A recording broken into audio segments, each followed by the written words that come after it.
Қараңғы бір бөлменің бұрышында бүрсіп жылап отырған Бануды ешкім басынан сипап жылы сөздер айтып жұбатпады. Даңғарадай іші жиһазға толы керемет үйді жылу жүйесі жылытып тұрғанмен Банудың жанын жылытатын ешкімі жоқ. Кезінде шат күлкі кетпеген бұл бөлмелер үнсіздікке толы. Осыдан 2 ай бұрын Банудың әке-шешесі көрші ауылдағы ағайынның тойына барған еді. Жолда көлік апатына ұшырап, екеуі бірдей көз жұмды. Бану бұл отбасының жалғыз қызы еді. Енді отбасының жалғыз мүшесі болды. Қайғылы қазадан кейін 2 ай өтсе де, Банудың көзі құрғамады.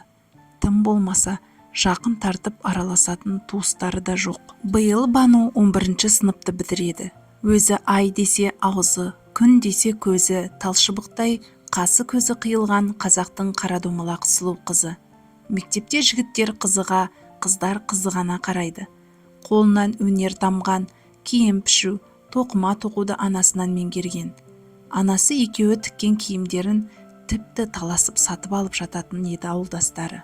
Өлінің артынан өлмек жоқ емес пе? Келесі күні таңертең Бану өз-өзіне келіп, болашаққа жоспары жайлы ойланды. Көрші ауылда ағайын туыстары қызды жалғыз қалдырмай, өз үйіне тұруға шақырды.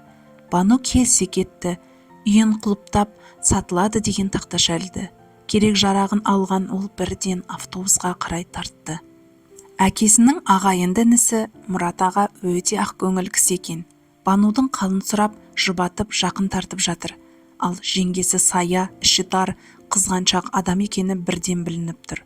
Банудың сәлемін алмастан, ала көзбен бір атып, жақтырмаған даусымен шайға шақырды. Мұрат пен Саяның 2 баласы бар. Үлкені 5 сыныпта, кішісі 2 сыныпта оқиды.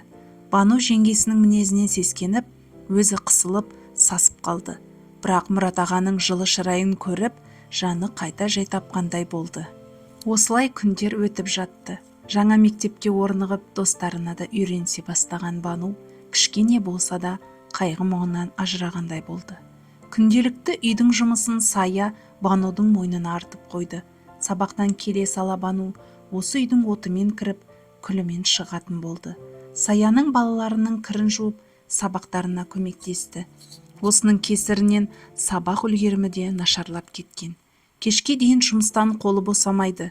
Кешкісін шам жақса ақша кетеді деп Сая айғай салады. Бір үйдің еркесі Бануды жеңгесінің мұндай қылықтары қатты қиналдырды. Бірақ Мұраттың көңілін түсірмеуге тырысқан Бану бәріне көнді.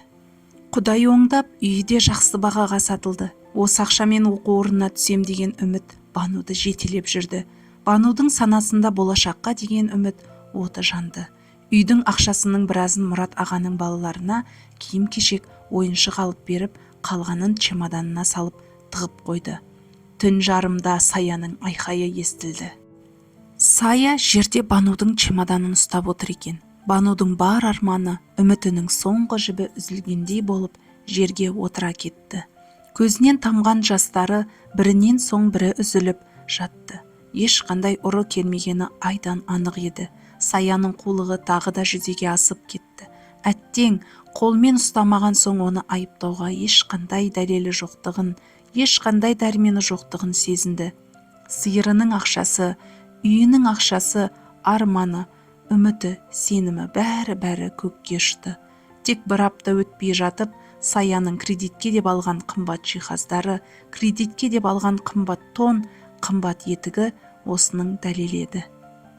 Әңгіменің 1 бөлімі аяқталды. Дауысты дыбыстаған Жұлдыз Бақытжанқызы.